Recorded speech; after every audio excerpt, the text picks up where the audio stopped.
Welcome to Building Connections Doral Talks. I'm your host, Betty Gonzalez, and I'm your trusted real estate agent right here in Doral. Today, I want to cover a topic that seems to be a little confusing, and this is earnest money. I want to talk to you about the difference about earnest money when purchasing a home, a down payment, and closing cost. Because even though earnest money can be used for all of those things, it serves a different purpose. So let's start with earnest money. So I wrote a few notes. So if you see me looking down, it's because I want to make sure that I cover everything that I have written down.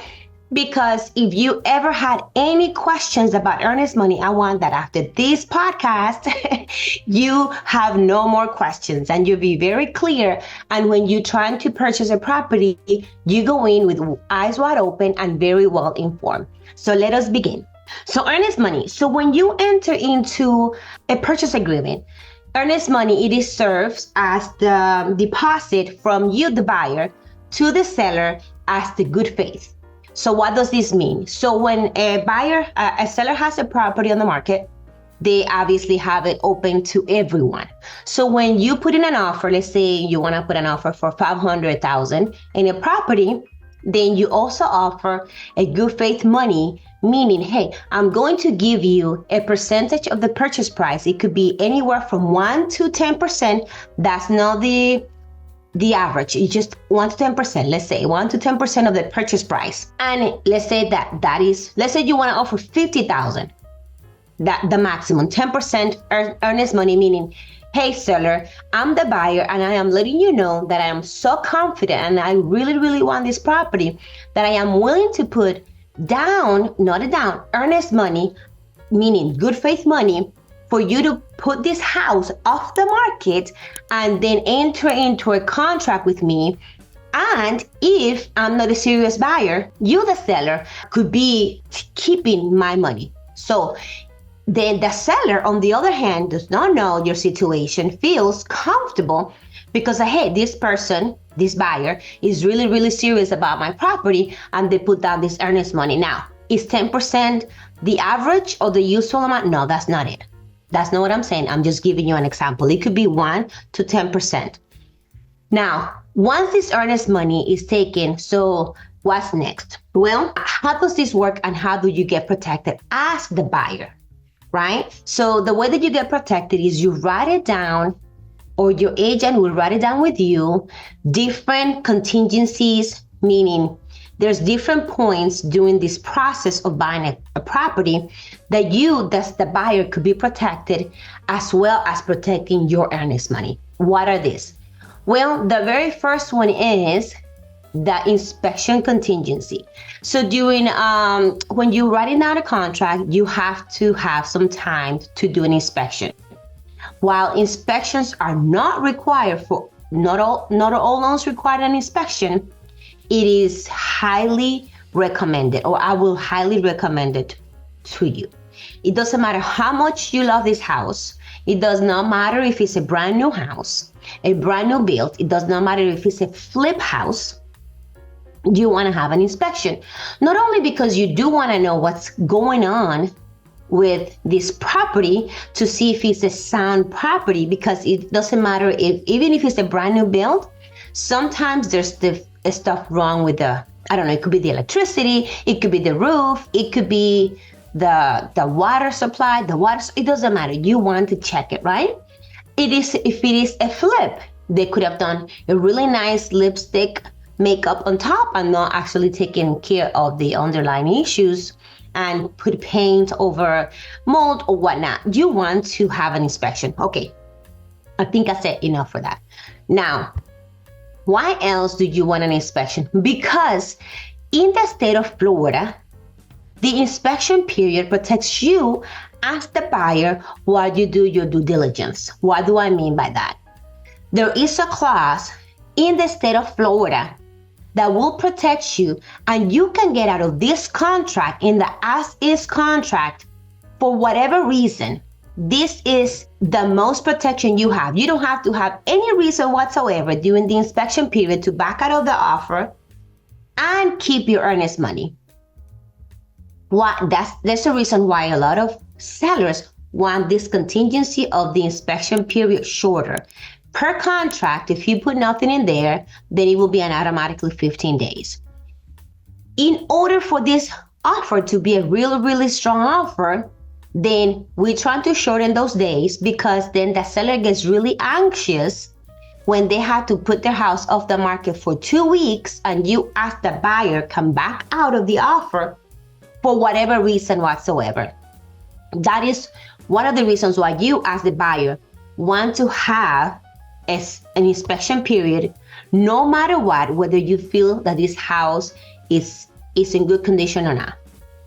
Not only because you really, really want to know if it is, but also because during this time, whatever due diligence you do, then it will protect your earnest money, as well as you will protect yourself as not purchasing the wrong property if it's not in the great condition. So who holds the earnest money? A lot of people believe the earnest money is going to come to the real estate agent, because a lot of people or a lot of buyers that I've worked with sometimes, and I feel guilty of it, because they believe they give it to me. So who do I give this money? When do I send this money to you? You don't give the money to most of the time, you don't give the money to your real estate agent, unless the real estate agent is within a broker that have already escrow accounts, and then they can hold your earnest money. But usually the earnest money is held by a title company that can hold the earnest money. And this is a third party, meaning it's not the seller's agent holding the money, and it's not the buyer's agent holding the money. It is a third party, it's a neutral party, that if something were to happen during the transaction, that either you as the buyer or the seller, they do not go through what it is in the contract, then if it's not a clear, like, okay, it's going to go to the seller or it's going to go to the buyer, then it's going to go to a dispute. And then during the dispute, they decide who this earnest money goes to. If it's going to go to the seller's agent, or to the sellers, or to the buyers. So why do people get confused about earnest money, down payment, and closing cost? Okay, because if you were to give, let's say, the $50,000 that we talked about in this example of $500,000 house, you give 10% down, then that earnest money then can be used to cover closing costs and down payment at the end of the loan, at the end when you're going to close the loan. You don't have to. Let's say, for example, that you happen to be a VA buyer and you do have cash and you want to put a big amount of money because you want to show the seller that you have enough money to close on this property, right? And that you're willing to lose it if you do something wrong and don't go through the process to purchase this property. What would happen if you give $50,000 knowing that you're using your VA loan and you have to give zero down payment? Well, usually in the state of Florida, it takes 1 to 3% or to 4% of the purchase price to close on the property. So if you give 10%, then you have 6% earnest money still left in escrow. Well, that will go back to you as the buyer, if that is the case, if you were to put 10%. But typically, the amount of money that is given for earnest money is anywhere 1 to 4%. I advise my clients, depending on how hot the market is, to give 1 or 2%. That should do it, because houses here in Florida are very expensive, so it's thousands and thousands of dollars. So in a recent transaction that I was doing this month, the house was for sale for $540,000. So I asked my client, because they were using a VA loan, well, to show good faith and that you actually have money to close, because a lot of people had the misconception that if you're a VA buyer, you don't have money to close, then that you have no money whatsoever. That's not the case, by the way. Then, since they don't know, let's take that out of the question. Give a good, strong earnest money. So in this case, they put 3%, which came to $15,750 for earnest money hold of $540,000. So they know that that should cover most of the closing costs. However, let's say that that's not enough to close the closing costs, then they could use that money at the end of the transactions to use it towards earnest money. But let's say that it was less, then they refund it to you and they will cut you a check on closing day. So earnest money is just to secure the property, to show the seller that you have good faith and you actually intend to purchase this property. And in the event that you don't go through the process or you miss the deadlines that you actually set on the contract with your agent, you could be on the verge to losing your earnest money if you don't proceed. This could be during the inspection period, the appraisal period, or your due diligence to actually secure the loan. So that would be the reasons why you could lose your earnest money.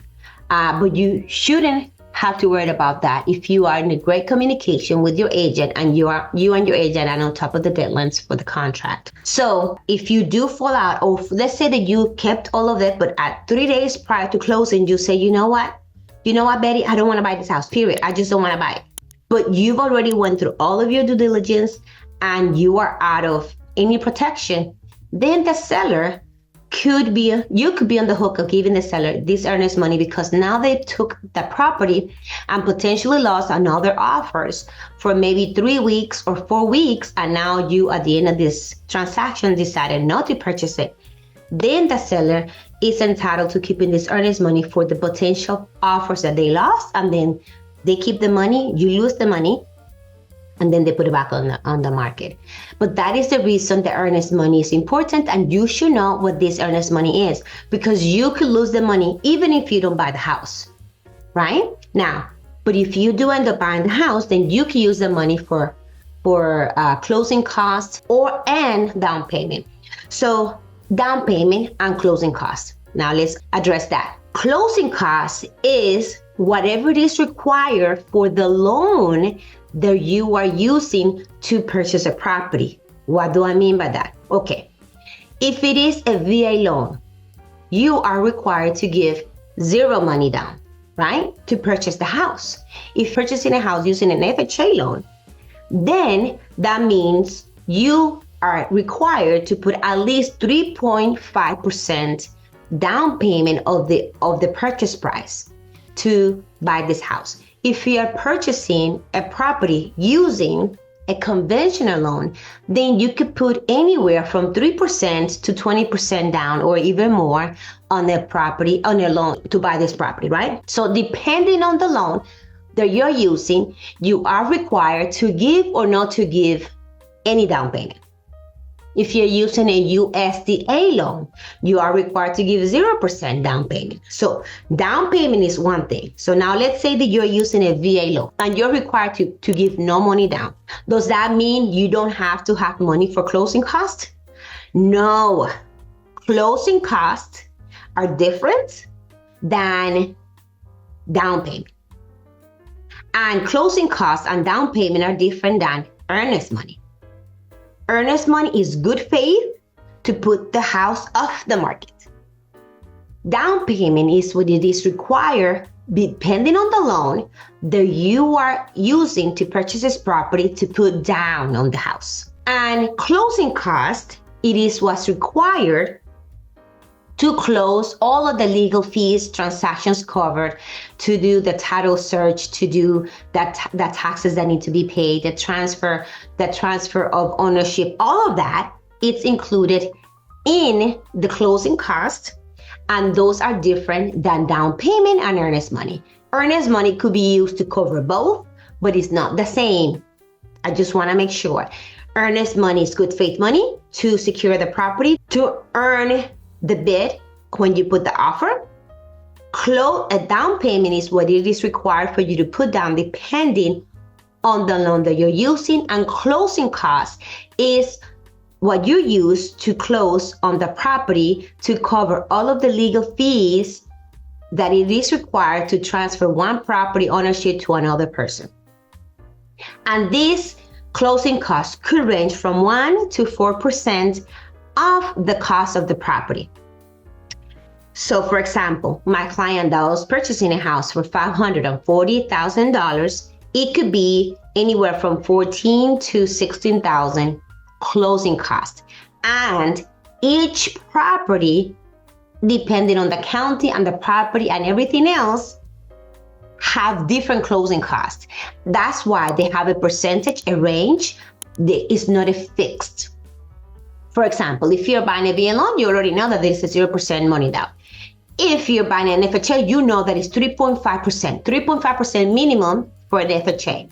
But for closing costs, we cannot tell you. It is for sure 3% of the purchase price closing costs, because everything varies on the closing costs depending on the transaction of the taxes of that unique property and everything else. So I think I'm going to bring my trusted title officer so that we can speak on the difference between the closing costs and why it varies so much. But what I wanted to get out of this video is the earnest money is different from down payment and is different from closing costs. However, you can use it to cover both, or they could send it back to you if somebody else is gonna give to you a grant or something like that to cover closing costs or whatnot. So earnest money. So what did we cover in this video? Let's talk about earnest money. It is used as good faith, and it is covered by your contingencies in the loan. You could keep your earnest money within the inspection period and you can cancel at any time. If, however, all of the contingencies have passed and at the end you decide to not purchase this property, then the seller has the right to keep your earnest money. And even if you don't purchase the property, however, closing costs, you do have to purchase the property, and it is the minimum required by the loan that you're actually using to purchase this property. And closing costs, it is used to pay for that transfer of all of the ownership and all of the legalities that it is used in a purchase contract to purchase a house. And the seller as well as the buyer have different closing costs that each have to cover. If you do have any more questions about earnest money, closing costs, and down payment, please feel free to reach out to find out more. If you are interested in purchasing a property, don't hesitate to contact me. All of the information is in the description below. Again, guys, thank you for tuning in Building Connections Doral Talks. I'm your trusted real estate agent right here in Doral. My name is Betty Gonzalez, and I will see you in my next podcast next week on Thursday. Thank you for tuning in, and see you next week. Bye, guys. Real quick, calling all Doral professionals, entrepreneurs, and community influencers. Are you ready to showcase your business, share your knowledge and experience with our engaged audience? Building Connections Doral Talks invites you to become a guest speaker on our podcast. Share your unique perspectives and inspiring stories with our listeners. We believe in the power of your voice in shaping that conversations right here in Doral.